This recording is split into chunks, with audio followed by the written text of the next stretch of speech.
ஒரு முறையில் பேதுரு கேட்கிறார். மத்தேயு சுவிசேஷம் 18:21, 22 இது உள்ளது. ஒருவர் என்னை எத்தனை முறை தொந்தரவு செய்து என் பகைவரை நான் எத்தனை முறை மன்னிக்க வேண்டும் என்று கேட்கிறார். 7 முறை மன்னித்தால் போதும் என்று அவர் கேட்கிறார். ஆனால் ஆண்டவர் என்ன சொல்கிறார்? 7 முறை அல்ல, 77 முறை என்றால் அது ஒரு முடிவில்லாத எண்ணிக்கை போல இருக்கிறது. அதாவது நீங்கள் தொடர்ந்து மன்னிக்க வேண்டும். உங்களை துன்புறுத்துகிறவர்களும் உங்களை சிரமப்படுத்துகிறவர்களும் இருக்கலாம். ஆனால் நாம் ஆண்டவரின் வார்த்தையில் இருக்கிறோம் அல்லவா?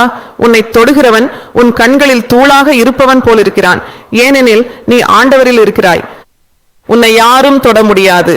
என்ன நடந்தாலும் இயேசுவை பின்பற்று. அவர் அமைதியாக இருந்தார். நானும் அப்படியே இருப்பேன். நான் ஆண்டவரின் பிள்ளை. எதிரிகளை நேசித்து அவர்களுக்காக பிரார்த்தனை செய். அந்த சக்தியை தரும்படி இறைவனிடம் வேண்டு. தேவனுக்கு ஸ்தோத்திரம். உன் எதிரிகளை உடனே மன்னித்து அவர்களுக்காக வேண்டிக்கொள்.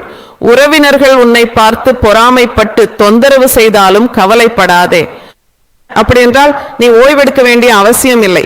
உனக்கு சிலுவையின் சக்தி இருக்கிறது என்பதால் அவர்களை மன்னிக்கவும் மேலும் அவர்களை நேசிக்கவும் அவர்களுக்காக வேண்டிக் கொள்ளவும் உனக்கு சக்தி இருக்கிறது.